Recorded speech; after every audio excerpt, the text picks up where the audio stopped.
आज एक अत्यंत महत्त्वाचा व्हिडिओ आपल्यासाठी मी बनवत आहे, कारण या व्हिडिओमध्ये काही सत्य आणि वास्तव मांडण्याचा मी प्रयत्न करतो आहे. हा व्हिडिओ बनवण्यापूर्वी या देशात आणि राज्यामध्ये आध्यात्मिक क्षेत्रामध्ये जे काही लोक महापुरुष या समाजाच्या कल्याणासाठी अगदी आत्मीयतेनं दिवसरात्र या मानवी कल्याणासाठी झटत आहेत, त्या सर्वाप्रती मी आदर व्यक्त करतो. त्या सर्वाप्रती आम्ही नतमस्तक आहोत. आता उरलेले ज्यांनी या अध्यात्माचा बाजार बनवला आहे त्यांच्यावर बोलूया. नुकताच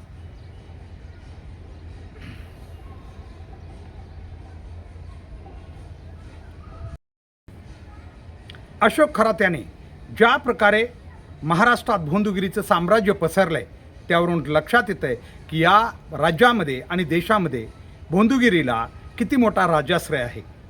अनेक राजकीय लोक, विशेषतः सगळ्यात मोठं नाव जे पुढं आलं आहे ते म्हणजे महाराष्ट्राच्या महिला आयोगाच्या अध्यक्षा रुपाली चाकणकर या संपूर्ण भोंदू बाबाच्या किती आहारी गेल्या होत्या हे आपल्याला या ठिकाणी दिसून आलं आहे. आणि त्यानंतर आपल्याला अंदाज येतो की जर इतका मोठा राजाश्रय भोंदूगिरीला या महाराष्ट्रात मिळत असेल तर ज्या काही परिवर्तनवादी संघटना आहेत त्यांच्या पुढची आव्हानं किती मोठी आहेत हे आपण या ठिकाणी लक्षात घेतलं पाहिजे. कारण या ठिकाणी जे कायदे बनवणारे आहेत ते लोकप्रतिनिधी आणि कायद्याची अंमलबजावणी करणारे प्रशासकीय अधिकारी हेच ज्योतिषी अशोक खरात सारख्या भोंदू व्यक्तीच्या सानिध्यात आहेत किंवा त्यांच्यावर त्यांचा किती मोठा प्रभाव आहे. अशा वेळी आम्हाला लक्षात येतं की शिक्षण म्हणजे बुद्धिमत्ता नाही आहे. अनेक लोक याच्यातले शिक्षणाचा आणि त्यांचा संबंध आहे का असा प्रश्न आम्हाला पडतो. विशेष म्हणजे याच्यात मोठमोठे राजकीय नेते असतील किंवा प्रशासकीय अधिकारी असतील, ज्या प्रकारे त्यांचा सहभाग दिसतो यामध्ये, त्यावरून आम्हाला वाटतंय की ज्ञान नावाची गोष्ट यांच्या आयुष्याला कधी जवळ आहे का, विवेक नावाची गोष्ट किंवा वैज्ञानिक दृष्टिकोन यांच्या मनात थोडा तरी आहे का. कुठं तीच रुपाली चाकणकर भाषण देताना म्हणते की लोकांनी आपल्या मुलींना अगदी लग्न झाल्यानंतर 4 तांबे, वाट्या, चमचे कमी द्यावेत, पण डॉक्टर बाबासाहेब आंबेडकरांचं संविधान द्यावं हे ती भाषणातून सांगते आणि प्रत्यक्ष कृतीतून मात्र इतकी नीच किंवा अगदी कर्मकांडाच्या किती अगदी खालच्या थराला जाते याचा अंदाज घेता येत नाही. आणि यावरून नेमका आता कोणावर विश्वास ठेवावा. समोर दिसणारा अधिकारी तो IAS IPS असला तरी तो विवेकी आहे का, वैज्ञानिक दृष्टिकोनाचा आहे का हा प्रश्न आम्हाला आता पडतोय. कारण या ठिकाणी भोंदूगिरी किंवा अंधश्रद्धेच्या विरोधात लढताना ज्यांच्याकडे न्याय मागायचा आहे ते प्रशासन, ते पोलीस प्रशासन यांच्यातले अधिकारी कर्मचारी इतक्या मोठ्या संख्येनं म्हणण्यापेक्षा 80% लोक, जसा समाज तसेच हे अधिकारी कर्मचारीसुद्धा मोठ्या प्रमाणात या भोंदूगिरीच्या आहारी गेलेले दिसतात.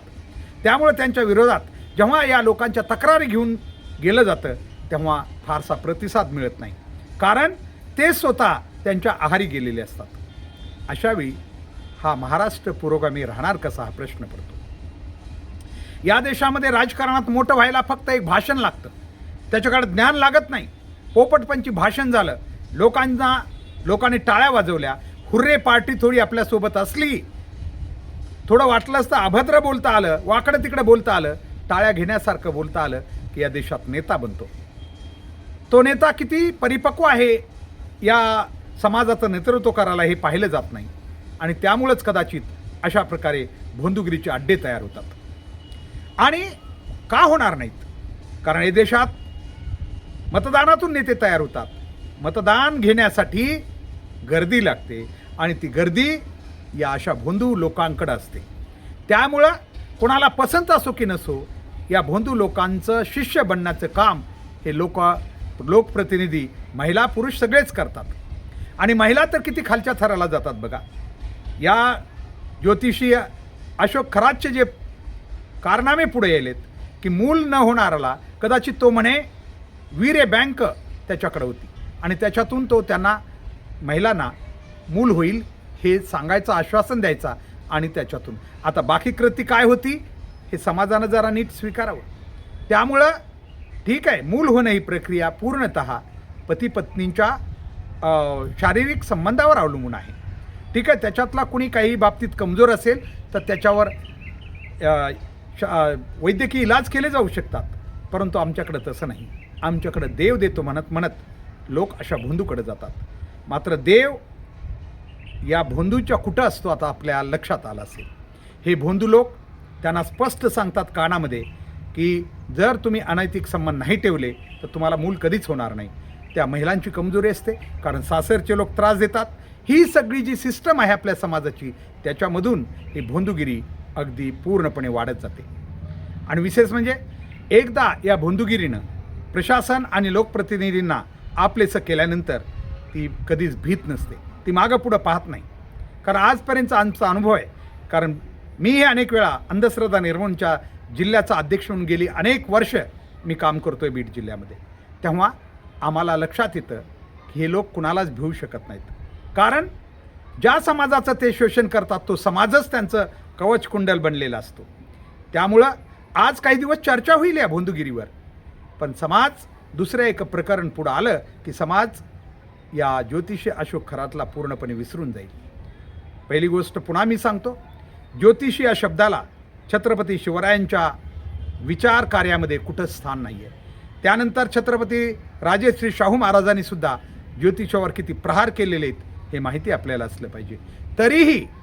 तरीही आज स्वतःला छत्रपती म्हणून घेणारे असतील, बहुजन म्हणून घेणारे असतील, किंवा सगळेच हे लोक जे छत्रपतींचे अनुयायी म्हणतात किंवा विचारांचे ते पाईक म्हणतात, ते सर्वच एकीकडं तर राजकारणात छत्रपती शिवरायांचं नाव घेऊन चालतात, मात्र प्रत्यक्ष कृतीत ज्या शिवरायांना आणि छत्रपती शाहू महाराजांना, फुले शाहू आंबेडकरांना जी अंधश्रद्धा अजिबात मान्य नव्हती, त्या अंधश्रद्धेचा पूर्णपणे आहारी गेलेले हे लोक असतात. आणि म्हणून हे एक भयान चित्र आता महाराष्ट्रापुढं आहे. अनेक आपण बघितलं असेल पिढीता, एक तर अशी प्रकरणं बाहेर येतच नाहीत. हा एक ज्योतिषी अशोक खरात नाही आहे, असे शेकडो आहेत. मी तर मगाच तुम्हाला सांगितलं, फक्त 2% लोकांच्या मी माफी मागतो या क्षेत्रावर बोलताना, कारण ते खूप प्रामाणिक आहेत. ते समाजासाठी रात्रंदिवस समाजाच्या कल्याणासाठी खरोखर आध्यात्मिक प्रबोधन करून समाजाला शांती देण्याचं काम करतात. त्या जी काही महाराज आणि पवित्र असे लोक असतील त्यांच्या प्रती आम्ही नेहमीच नतमस्तक आहोत.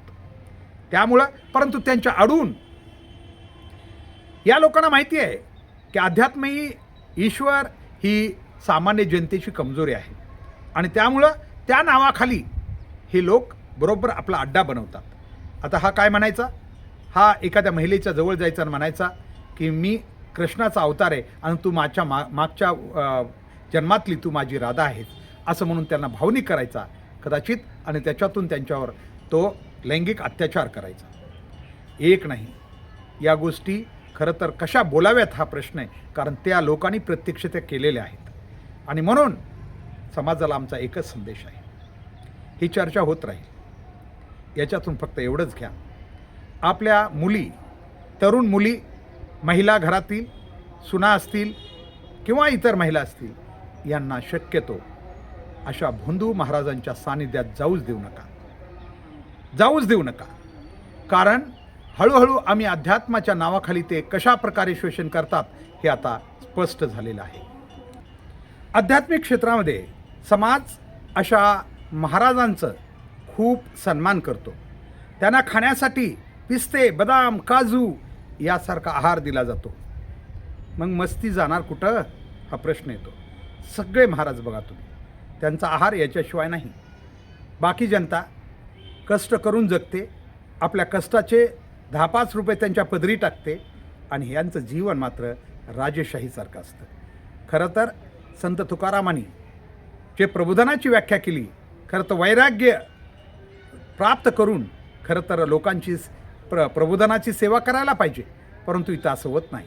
इथं राजेशाही जीवन, ऐश्वर्य संपन्न अशा प्रकारे जीवन जगून लोकांना भोंदूगिरीकडे ओढणारे महाराज अधिक आहेत. आणि जे चांगले आहेत त्यांच्या प्रती तर आम्ही नेहमीच म्हणलं, आम्ही मस्तक व्हायलाच पाहिजे. ज्या प्रकारे आज महाराष्ट्र राज्याच्या महिला आयोगानं या भोंदू महाराजाला एक आश्रय दिला होता समजूया, मग असं म्हणायचं का की हा महिला आयोग होता की या भोंदूगिरीसाठी आडोसा होता, हा प्रश्न आमच्या मनात आता पुन्हा पुन्हा तयार होतो आहे. आम्ही एकच म्हणतो, अशा महाराजांच्या नादी लागताना त्यांची मूळ सगळी काही कुंडली जाणून घ्यायचा प्रयत्न करा. बरेचसे लोक सार्वजनिक जीवनात अयशस्वी झाल्यानंतर ते अशा प्रकारे अध्यात्माकडे वळतात, हळूहळू आपलं स्थान बनवतात आणि एक दिवस समाजाला आपल्या जाळ्यात ओढतात. कारण आम्ही पुन्हा सांगतो की कारण अध्यात्म आणि ईश्वरवाद, दैववाद ही या समाजाची एक ज्याला आपण म्हणू कमजोरी आहे आणि त्यामुळे त्याचा लाभ हे लोक घेतात. अध्यात्म असलंच पाहिजे. अध्यात्म हे पवित्र अध्यात्म या समाजाला समाधान आणि आनंद देण्यासाठी खूप गरजेचं आहे, परंतु त्याचा दर्जा मात्र आता पूर्ण घसरला आहे. याला समाजच कारणीभूत आहे. कारण समाजानंच अशा वाईट लोकांनासुद्धा कवच कुंडल दिलेले आहेत. त्यांच्या विरोधात कुणी आवाज उचललाच किंवा उठवला की लगेच समाज त्या लोकांवर धावून जातो. हे चुकीचं आहे. ज्या ठिकाणी यांच्याच मुली, यांच्याच महिला कदाचित शोषणाला बळी पडणार आहेत, त्या लोकांना हा समाज सामुदायिकरित्या कवच कुंडल भार करतो. तर समाजानं आता यापुढं एखाद्या गोष्टीला खरं तर खरं, खोटं तर खोटं म्हणायची सवय लावून घेतली पाहिजे. काही लोक तर इतके आहारी गेलेले आहेत की त्यांच्यासमोर दिसलं तरी ते त्या महाराज लोकांचीच बाजू घेत राहतात. हे खूप वाईट आहे आणि म्हणून आम्हाला वाटतं की यापुढं तरी समाजानं डोळस होऊन आपलं जीवन जगावं. ज्यांना मुलं होत नाहीत त्यांच्यासाठी हा ज्योतिषी अशोक खरात एक रामबाण उपाय होता म्हणे. आता मी आत्ताच म्हणलं तुम्हाला, याचा रामबाण उपाय कोणता होता हे आपल्या लक्षात आलं असेल. अशा महिलांशी अनैतिक संबंध ठेवून किंवा लैंगिक संबंध प्रस्थापित करून कदाचित त्यांना कधी मूल झालंच तर तो कदाचित तो चमत्कार म्हणायचा. हीच या व्यक्तीची एक ज्या माहिती पुढं आली त्याच्यातून ती सवय होती असं म्हणूया. इथं मात्र एवढं आहे, महिला आयोगाच्या अध्यक्षा रुपाली चाकणकर या ज्या प्रकारे या सर्व प्रकरणात वेळोवेळी दिसलेल्या आहेत, त्यांच्यावरचे व्हिडिओ प्रसारमाध्यमावर आलेले आहेत. आता त्यांनी राजीनामा देणं खूप गरजेचं आहे. जर त्यांचा राजीनामा होत नसेल तर याचा अर्थ स्पष्ट आहे की अनेक मोठे लोक याच्यात गुंतलेले आहेत. कारण खरं तर इतकं सगळं होत असताना, महाराष्ट्र एवढा या गोष्टीवर चर्चा करत असताना, अद्याप या सरकारनं अगदी मुख्यमंत्र्यापासून खालच्या मंत्र्यापर्यंत जे जबाबदार आहेत याच्यात लक्ष घालायला, त्यांनी अद्याप खरं तर महिला आयोगाच्या या अध्यक्षाचा राजीनामा का घेतला नाही हा प्रश्न आहे. यापूर्वीही या महिला अध्यक्षावर खूप गंभीर आरोप झाले तरीही त्यांचा राजीनामा घेतला नव्हता. म्हणजे याचा अर्थ सरकारमधील किंवा विरोधी पक्षातील काही लोकांचे किंवा महत्त्वाच्या व्यक्तींचे काही असे पुरावे रुपाली चाकणकरकडं तर नाहीत, हा बी संशय येतो. आणि सगळ्यात महत्त्वाचं म्हणजे अजितदादा पवार यांच्या हत्येशी सुद्धा या प्रकरणाशी जोडलं जाऊ लागलेले. मात्र इथं याबद्दल नक्कीच शंका घेतली जाऊ शकते. कारण आजकाल भोंदूगिरी किंवा अशा प्रकारच्या जादूटोण्याचा उपयोग, खरं तर जादूटोणा कुठंच नाही आहे आपण लक्षात घ्या, परंतु तो एक भीती निर्माण करण्याचं माध्यम असू शकतो. बाकी जादूटोणानं काहीच होत नाही हे आमच्यासारख्या लोकांना माहिती आहे. जगातला कोणताच व्यक्ती प्रत्यक्ष इजा करून कोणालाही तुम्ही मारू शकता, परंतु जादूटोणा किंवा इतर नाही.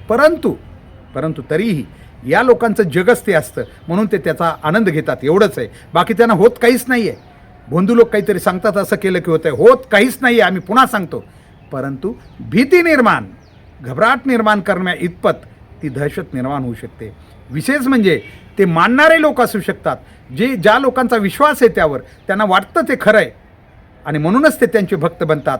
आता त्यांचं ज्ञानच तेवढं असेल तर याच्यावरून विचार करा, आपल्या देशाच्या या मोठमोठ्या पदावर किती अगदी ज्याला आपण म्हणूया कर्मकांडावर विश्वास ठेवणारे लोक बसलेले आहेत, याचा विचार इथं केला पाहिजे. आज हे प्रकरण गंभीर आहे. आज आपण बघूया की नेमकं पुढं काय होतं आहे. मात्र एवढं खरं की ज्योतिषाच्या नावाखाली सुरू केलेला प्रवास अशोक खरात याने लैंगिक शोषणाने महाराष्ट्राच्या मोठमोठ्या नेत्यांना, महिलांना, पुरुषांना आपलं भक्त बनवण्यामध्ये यशस्वी झाला आणि आज याचं नेटवर्क आणखीन कुठं कुठं पोचलं आहे हे आता चौकशी अंती पुढे येईल. जराशी वाट पाहूया. आजच्यासाठी एवढंच. धन्यवाद. आपल्याला हा व्हिडिओ कसा वाटला नक्कीच आपण कमेंट्समध्ये कळवा आणि कृपया विनंती आहे की यूट्यूब चॅनलवर BBC केज लाईव्ह हे आपलं चॅनल नक्की आपण सबस्क्राईब करा. धन्यवाद.